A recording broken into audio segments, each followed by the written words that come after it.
Hello friends, this video on tissues part 10 is brought to you by examfear.com. No more fear from exam. So now let us start our discussion on stratified epithelium. Now once you have understood the simple epithelium, understanding the stratified epithelium becomes little easy. So what is a stratified epithelium?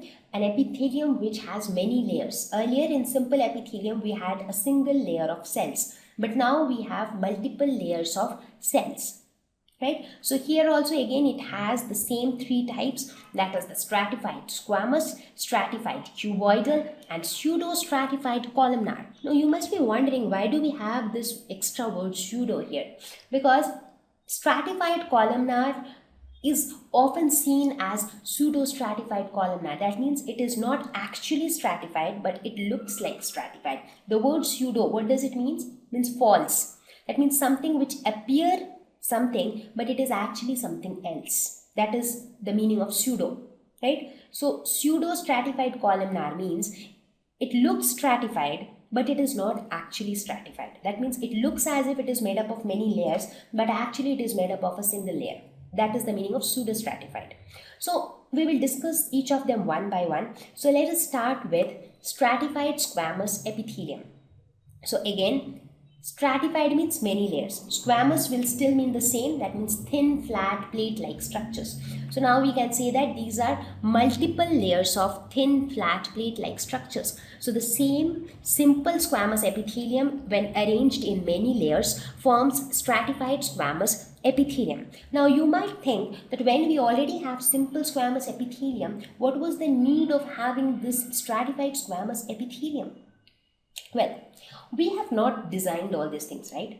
These were all already designed inside the body, right? So what people did was they just observed them, they did a lot of studies on them, and then they discovered them that, okay, these are the things which are present. Now, when you start justifying that why this was present, why that was present, you get many answers to many of your questions. So now the question was, when we had simple squamous epithelium inside our body, what was the need of this stratified squamous? What is the extra advantage that we get because of these additional layers? Think yourself. This extra additional layer will ensure better protection. Because earlier you had just one layer of thin flat structure. So that one layer itself was so delicate that it was not able to offer any protection. But now when you have those kind of delicate layers, instead of one, if now you have 100 layers, that means you are actually getting a kind of cushion. So now you can ensure better protection. So these multiple layers ensured better protection to the underlying tissue. So where do we actually found it? We found it skin to prevent wear and tear. So outer layer of skin has the simple squamous epithelium, but if you look deep inside the skin, it is made up of stratified squamous epithelium. That means it has multiple layers, because skin needs more protection because it is subject to wear and tear. The skin is the exposed part, right? So many a times we get hurt, we get stuck somewhere. So the skin is exposed to all kind of external hazards.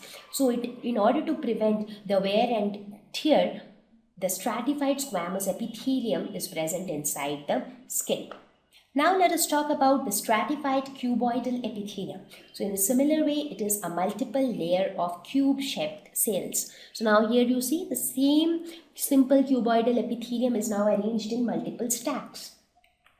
So this also ensures more protection than simple cuboidal, however specialized in secretion. So there also the simple cuboidal epithelium was specialized for secretion. It was present in the secretory glands. So here also it specializes in secretion but ensures little more protection.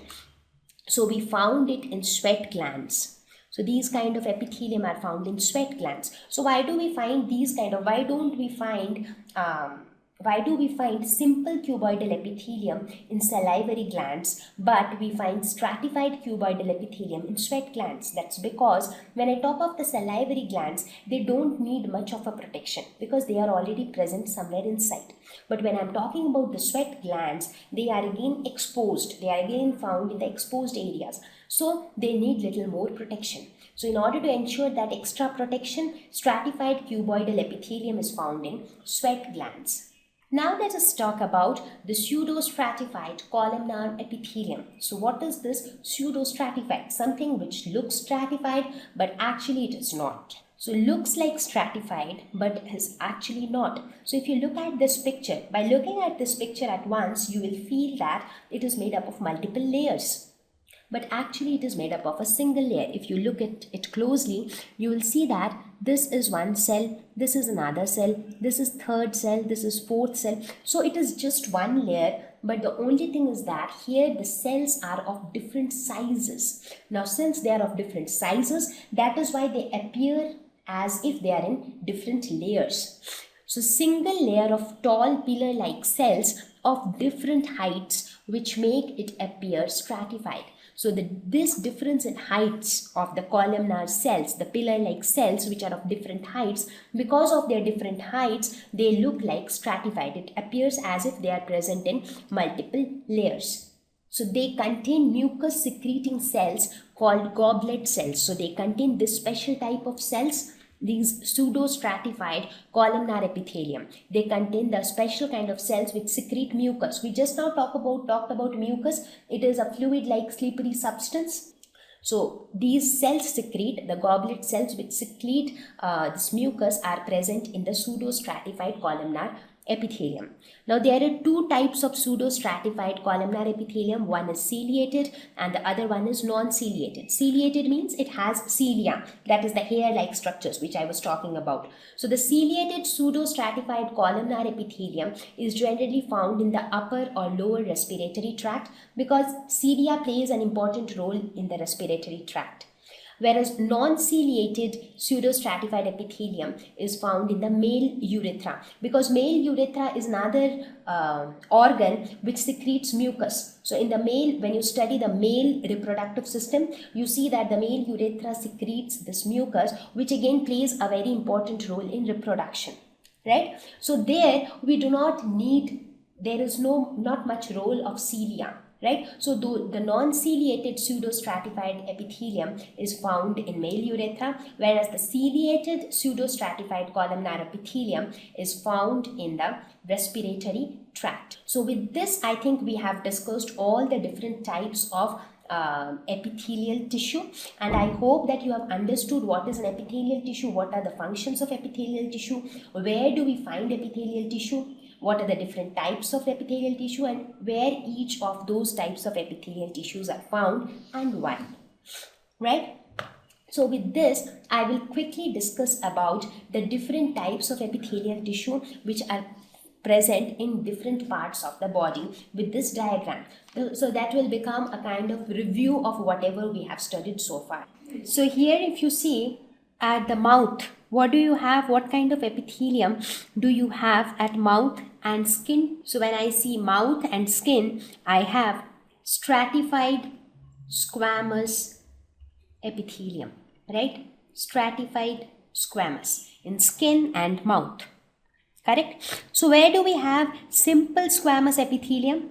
In the linings of the blood vessels, maybe somewhere around the heart, you have the blood vessels where you have simple squamous epithelium. So they are present in lining of blood vessels. Where else do you have? You will have it in the air sacs of lungs. So in the air sacs of lungs also you will have simple squamous, right? So simple squamous and simple and stratified squamous is done. Now simple cuboidal. Where do we have simple cuboidal? We have it in the lines of kidney tubules. So maybe somewhere in the kidney tubules we have simple cuboidal. Where else? We also have it in the glands. Where do we have stratified cuboidal? Stratified cuboidal are present in the sweat glands. So sweat glands will have stratified cuboidal. Now comes the turn of simple columnar. So where do we have simple columnar? In the digestive system. So this is displaying the intestine actually. So in the digestive organs, so the digestive organs will have the simple columnar epithelium, simple columnar epithelium, right? Where do we have stratified columnar epithelium? So the stratified columnar epithelium will be present in the male urethra. So the male urethra will have the stratified columnar epithelium, right? So these are some of the different types of epithelium which are present in our different body parts. So I hope with this you would have understood what is epithelial tissue, what are the functions that an epithelial tissue perform, why do we have epithelial tissue at all, and the different types of epithelial tissue. So with this we will end our discussion on epithelial tissue, and we will start with the next type of tissue, that is connective tissue. Thank you. Please visit www.examfear.com to watch more videos, attempt free online test, get free study material, find tutors and mentors.